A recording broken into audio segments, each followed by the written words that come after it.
जिसम देखिए वो इलाका रज़ा कहे।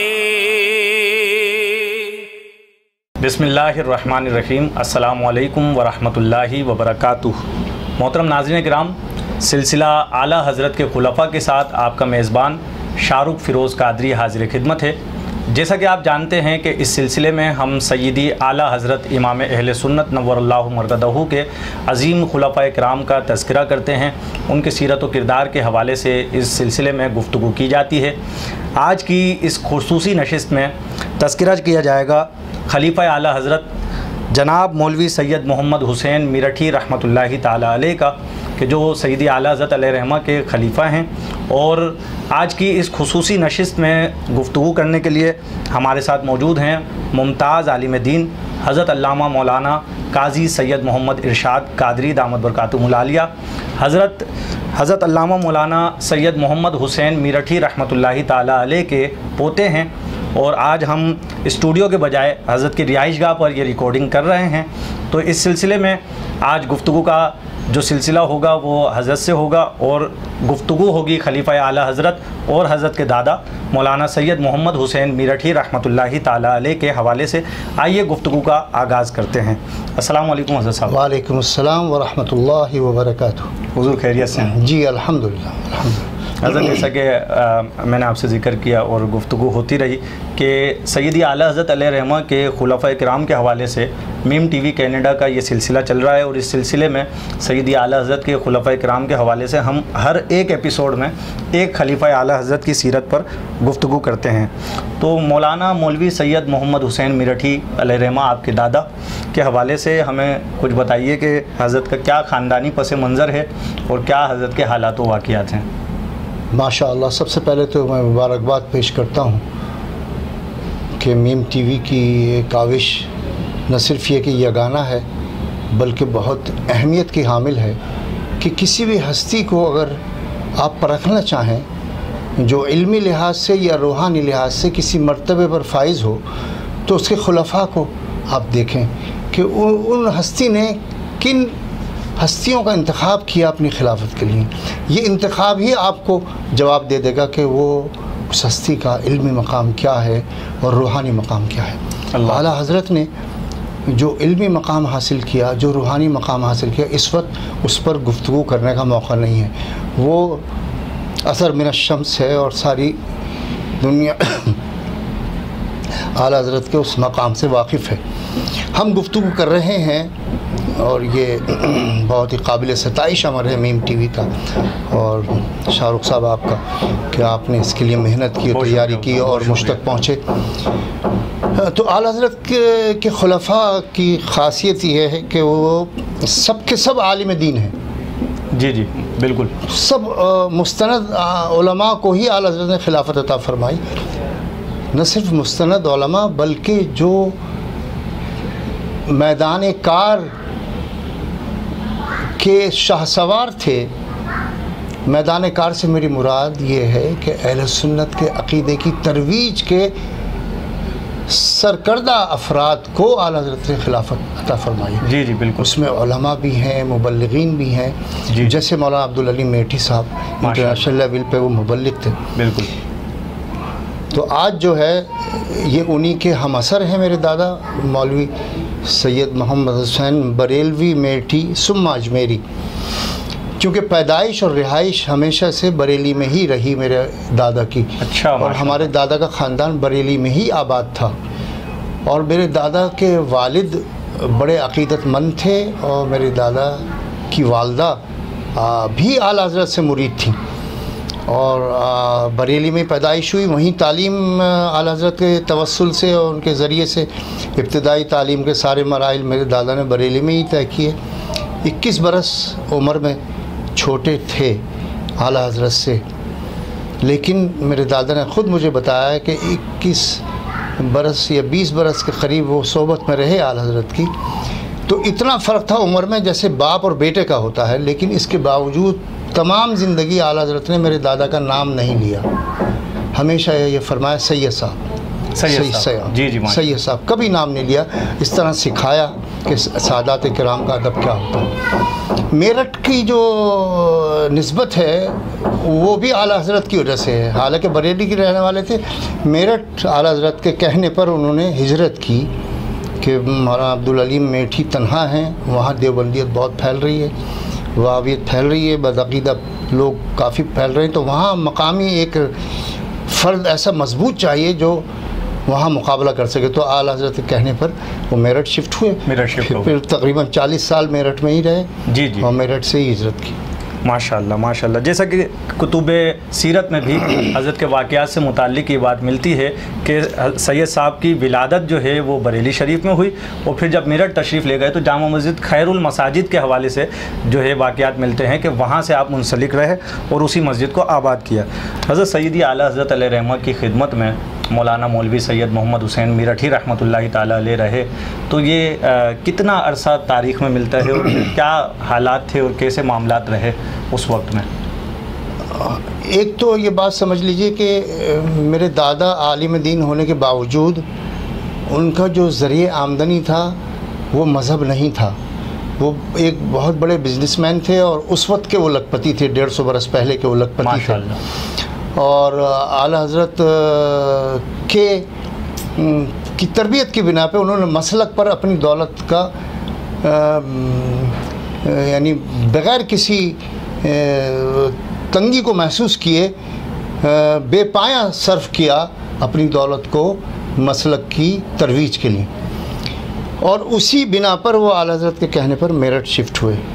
यहाँ फिर खैरुल मसाजिद 300 साल पुरानी मस्जिद है माशाल्लाह, और एक नवाब खैर मोहम्मद साहब थे, उन्हीं के नाम पे वो पूरा मोहल्ला खैर नगर है।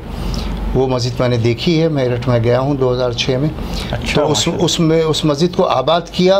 वहाँ तरवीज इतनी की मसलक की कि पूरे बर्रसगीर पाक व हिंद में पहली मरतबा, तारीख़ में पहली मरतबा ईद मिलादुन्नबी के नाम से जो जलसे 3 रोज़ा हुए मेरे दादा ने मेरठ में शुरू कराए आला हज़रत के कहने पर, और वो 3 रोज़ा जलसों का तमाम अखराजात दादा अपनी जेब ख़ास से ही करते थे, किसी से चंदा नहीं लेते थे। अल्लाह, इतना उन्होंने सर्व किया। फिर वहीं एक यतीम बच्चों के लिए एक बड़ा मदरसा बनाया और एक दारुल का भी क़याम अमल में लाए, जिसमें मौलाना नूरानी और मेरे वालिद जिसके स्टूडेंट रहे और क्लास फेलो रहे मेरठ में। तो उसका भी सारा ख़र्चा, तीनों टाइम का खाना और दीगर अखराजात वो मेरे दादा अपनी जेब ख़ास से ही पूरे करते थे, किसी से चंदा नहीं लेते थे अल्हम्दुलिल्लाह माशाअल्लाह। इसीलिए उनका लक़ब हमदर्द मिल्लत भी है। और आला हज़रत के कहने पर उन्होंने अपनी सारी दौलत मसलक की तरवीज पर ख़र्च की। और हैरानी की बात यह है कि मेरठ में 40 बरस के दौरान उन्होंने बिला मुबालगा लाखों रुपए खर्च किए, लेकिन अपना घर नहीं बना सके। अल्लाह, ज़ाती घर, किराए के घर में रहे। इतना नहीं बचा कि वो अपनी ज़ात पे सर्व करते, सब का सब खिदमत दीन पर लगाते रहे। माशाल्लाह माशाल्लाह। हज़रत साहब, सैयदी आला हज़रत अलैहि रहमत ने दारुल देवबंद के मोहतमिम के पास मौलवी सैयद मोहम्मद हुसैन मेठी रहमतुल्लाहि ताला अलैह को भेजा, तो इस हवाले से आपके पास क्या तारीख़ी वाक़यात हैं कि क्यों भेजा गया था और क्या मामलात थे, क्या वजह थी कि भेजा गया और वहाँ क्या पेशरफ्त हुई? हुआ ये कुछ यूँ कि 25वीं सालगिरह थी देवबंद के क़याम की। उस 25वीं सालगिरह पे एक बहुत बड़ा जश्न का एहतमाम किया गया। तो 2-3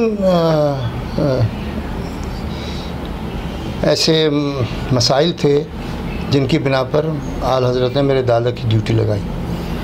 एक तो कुछ मसाइल की वजाहत थी जिसका ज़िक्र किताबों में है कि वो मसाइल आपने पूछे देवबंद के उलमा से, उनका जवाब दस्ती तौर से मंगवाना ज़रूरी था।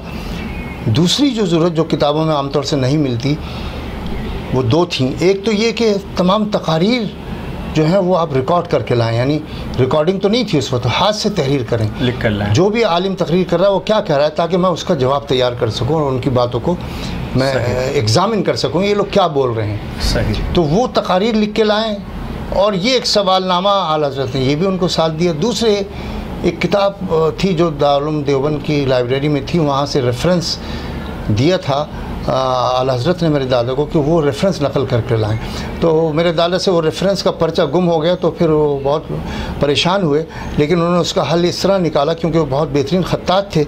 आला हज़रत की मोहब्बत में उन्होंने एक ही रात में वो पूरी की पूरी किताब नकल कर ली और फिर आला हज़रत की मैं आला हज़रत की खिदमत में पेश की। तो आला हज़रत ने बहुत ही मुसरत का इज़हार फरमाया और एक तहरीर उनको दी जिसमें उनके लिए मग़फ़िरत की दुआ थी और उनके लिए ऐसे जुमले थे जो उनकी मग़फ़िरत का बाइस बने, दुआया जुमले थे। वो मेरे दादा ने आखिर वक्त तक संभाल के रखा ख़त और अपनी औलाद को ये वसीयत की कि बवक्त तदफीन मेरे सीने पे कफ़न के अंदर ये ख़त रख दिया जाए।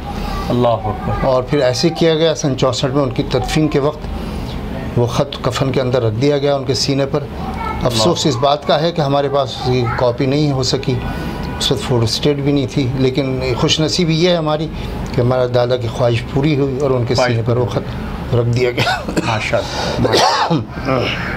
हज़रत बैत व खिलाफत के हवाले से क्या आपको मालूमात हैं कि मौलाना मौलवी सैयद मोहम्मद हुसैन मीरठी रहमतुल्लाह ताला अलैह किस सिलसिले में बैत थे, पीर व मुर्शिद कौन थे और फिर किन किन बुज़ुर्गान दीन से खिलाफत मिली? हैरानी की बात यह है कि आला हज़रत से पहले उनको खिलाफत फ़करी और निज़ामी चिश्ती सिलसिले से मिल चुकी थी और बैत जो हुए थे वो फ़करी सिलसिले में, फ़करी निज़ामी सिलसिले में हुए थे। लेकिन आला हज़रत से क़ुर्बत इस कदर थी कि बावजूद मुरीद न होने के आला हज़रत ने खिलाफत से नवाजा। अल्लाह, इतनी क़ुर्बत और इतना उन पर एतमाद। और ये बहुत कम हुआ करता है कि एक ऐसे बुज़ुर्ग से आपको खिलाफत अता हो जिससे आप बराह रास्त अव्वलीन तौर से मुरीद ना हुए। बाद में वो तो ज़ाहिर है कि उनके से मुतासिर थे ही, तो आला हज़रत से खिलाफत मिली, लेकिन अजमेर शरीफ से भी खिलाफत थी। अच्छा, माशाअल्लाह। जी हाँ, और फ़खरी सिलसिले से भी खिलाफत थी, खिलाफत थी अल्हम्दुलिल्लाह। अल्लाह अकबर, अल्लाह अकबर। नाज़रीन मोहतरम, यहाँ जब खिलाफत की बात चल पड़ी है तो मैं ये बात आप हज़रात को बताता चलूँ कि सैयदी आला हज़रत अलैहि रहमा ने अपनी हयात में जब इस बात को नोट किया कि बाज़ लोग आला हज़रत अलैहि रहमा के हवाले से अपने नाम को सैयदी आला हज़रत के नाम के साथ जोड़कर आला हज़रत का ख़ुद को खलीफा ज़ाहिर कर रहे हैं, तो ऐसी सूरत में सैयदी आला हज़रत अलैहि रहमा ने 50 खुलफ़ाए किराम की अपने एक फ़हरिस्त मुरतब फरमाई कि ये वो 50 मुसद्दिक़ा अफराद हैं कि जिनको सैयदी आला हज़रत के खिलाफत हासिल है। ये फ़हरिस्त बाकायदा शाया की गई और इस फ़हरिस्त में 11वें नंबर पर जनाब मौलवी सैयद मोहम्मद हुसैन साहब का नाम तहरीर है। लिखा है कि जनाब मौलवी सैयद मोहम्मद हुसैन मीरठ मजाज़ तरीक़त, कि इनको सैयदी आला हज़रत अलैहि रहमा की खिलाफत है। हज़रत साहब ये इरशाद फरमाइए कि हिजरत की, जब पाकिस्तान बना, हिजरत की और हिजरत के बाद कराची आमद हुई, उसके बाद कहा जाता है कि जामा मस्जिद गौसिया जो ये आपके इलाके की मस्जिद है गुलबहार में, इस मस्जिद की बुनियाद भी मौलवी सैयद मोहम्मद हुसैन मीरठी रहमतुल्लाह ताला अलैह ने रखी। इस हवाले से क्या इरशाद फरमाते हैं? ये एक अजब इत्तफ़ाक़ है कि हमारा ख़ानदान रिसालत में आप सल्लल्लाहु अलैहि वसल्लम से आज तक 46 पुश्तों पर मुश्तमिल है। मैं 46वीं पुश्त में हूँ। अल्लाह। और मेरे दादा 44वीं पुश्त में थे। और ये हमारे ख़ानदान की तारीख़ है कि किसी भी पुश्त में बग़ैर आलिम दीन के कोई नस्ल हमारी नहीं गुजरी अल्हम्दुलिल्लाह। अल्लाह। 5 नस्लों को तो मैं ख़ुद ऐनी गवाह हूँ। मैंने अपने दादा की ज़ियारत की, अपने वालिद की ज़ियारत की, मैं ख़ुद आलिम दीन, मेरे बच्चे आलिम दीन, अल्लाह का शुक्र है। तो 5 नस्लें तो ये मैं देख चुका अल्हम्दुलिल्लाह। और मौलाना ग़ुलाम हुसैन साहब वो ख़ुद आला हज़रत के वालिद के दोस्तों में से थे। वो भी बरेली में पैदा हुए, बरेली के रहने वाले। मेरे दादा के वालिद, उनसे आला हज़रत के वालिद बहुत मुतासिर थे उनके इल्म से। फिर उनके वालिद मौलाना सैयद इम्तियाज़ हुसैन साहब, वो भी आलिम दीन। ये तो वो हैं जिनका ज़िक्र हमारे सामने है इससे पहले भी। दूसरी जो ख़ास बात है वो ये कि हमारे ख़ानदान का हर फ़र्द तामीर मसाजिद में बिल्कुल हरावल दस्ते का किरदार अदा करता है और उसके लिए कितनी ही मुश्किलात हों उनसे वो नबर्द आज़मा होता है। मेरे दादा ने मेरठ में भी मसाजिद का क़याम अमल में लाए और फिर पहली जो हिजरत की वो सखर शहर में हिजरत की, वहाँ 6 महीने क़याम किया। उन 6 महीनों में भी 2 मसाजिद वहाँ उन्होंने उन 6 महीने के अंदर इस कस्मा पुरसी में मुसाफिरी की हालत में उसका क़याम अमल में लाए। फिर गर्मी की शिद्दत की बिना पर कोयटा शिफ्ट हो गए, 2 साल कोयटा में रहे, वहाँ मसाजिद का क़याम अमल में लाया।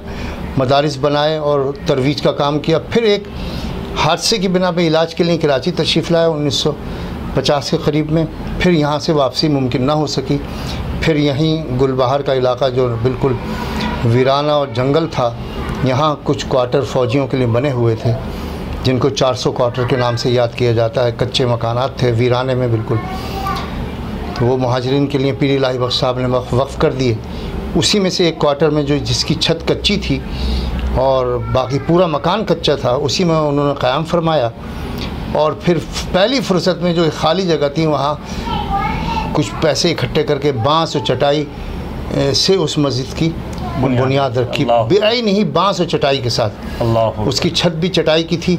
और फिर उसकी इमामत खिताबत भी मेरे वालिद मोहतरम 8 साल तक बग़ैर किसी मुआवजे के करते रहे अल्हम्दुलिल्लाह। अब पिछले 30 साल से मैं उसकी निगरानी का शर्फ हासिल किए हुए हूँ, उसकी देखभाल कर रहा हूँ अल्हम्दुलिल्लाह। अब तो बहुत आलीशान तामीर हो चुकी है। ये एक निशानी है उनकी, और ये उनकी काविशें हैं कि इंतहाई गुर्बत और कस्मा पुरसी का आलम था हिजरत के बाद। उसके बावजूद उनकी तवज्जो मस्जिद की तामीर की तरफ रही, और आज अल्लाह ने ऐसा इनाम दिया कि उस मस्जिद में 300 बच्चे कुरान पाक की तालीम भी हासिल कर रहे हैं और सैकड़ों लोग नमाज पढ़ रहे हैं। और बहुत शानदार एक इमारत है, और उस इलाके में अहले सुन्नत की सबसे मरकज़ी दरसगाह भी है और जामा मस्जिद भी है। अल्लाह अकबर, अल्लाह अकबर। तो मोहतरम नाज़रीन, प्रोग्राम के इख्तिताम की तरफ बढ़ेंगे और आखिरी सवालात की जानिब हम जाएंगे। हज़रत साहब ये इरशाद फरमाइए कि मौलाना मौलवी सैयद मोहम्मद हुसैन मीरठी रहमतुल्लाहि ताला अलैह की तारीख़ वफ़ात से मुताल्लिक़ इरशाद फरमाइए, सालाना फातिहा के हवाले से। और फिर कराची में जो हज़रत के आखिरी वाक़यात हैं, अगर उनमें से कोई वाक़या आप इरशाद फरमाते हैं, और फिर साथ में मदफन के हवाले से भी इरशाद फरमाइए कि कहाँ मज़ार शरीफ है।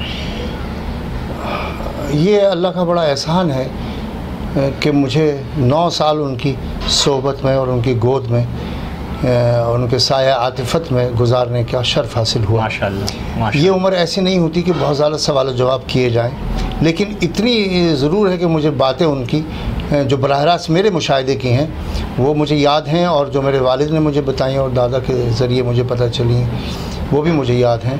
उनके इंतकाल का आखिरी वक्त भी मुझे अच्छी तरह याद है। वो पूरे होश व हवास में थे, बावजूद इसके कि 93 से ज़्यादा उनकी एज हो चुकी थी। अल्लाह। और उन्होंने आखिरी वक्त बिल्कुल उनको एहसास था कि अब वक्त बहुत करीब है, तो मुझसे तकाज़ा किया कि मैं अपने वालिद को बुलाऊं, क्योंकि वालिद उस वक्त घर में मौजूद नहीं थे। सुबह 11 बजे का वक्त था और मेरे वालिद गिरामी 12 बजे तक पहुँचते थे, 12 साढ़े 12 बजे तक मदरसे में और ट्यूशन्स की तालीम, कुरान की तालीम से फ़ारिग़ होकर जो दिया करते थे। तो मैं फ़ौरन उस मकाम पर पहुंचा और उनको इत्तला दी कि दादा आपको याद कर रहे हैं। जैसे ही मेरे वालिद गिरामी तशरीफ़ लाए, वो चूँकि मेरे दादा से बहुत करीब थे और बहुत मोहब्बत फरमाते थे, क्योंकि मेरे दादा की औलाद में एक ही आलिम दीन है, वो मेरे वालिद गिरामी थे। तो दादा बहुत मोहब्बत फरमाते थे। जैसे ही उनकी नज़र उनसे चार हुई और चंद मिनट के अंदर उन्होंने जो नज़रों में गुफ्तगू की या उनसे कोई बातचीत हुई, मुझे ये याद है कि चंद मिनट बाद ही उनका विसाल फिर हुआ। तो इसका मतलब ये है कि उनको पूरा इल्म था कि मेरे पास कितना वक्त है और कब मेरी रवानगी है। जब भी उन्होंने वालिद को तलब फरमाया और फिर फ़ौरन ही विसाल हो गया।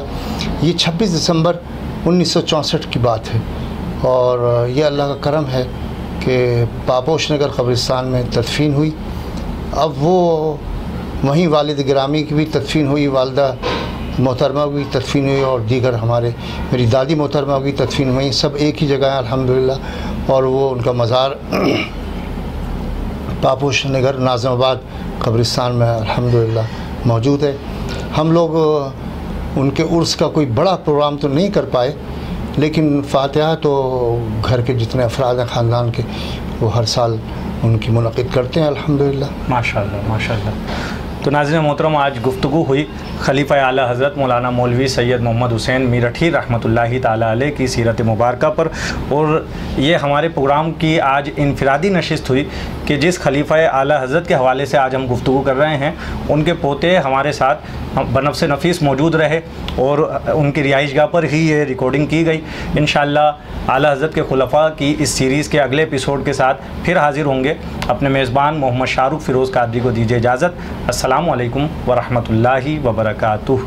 जी देखिए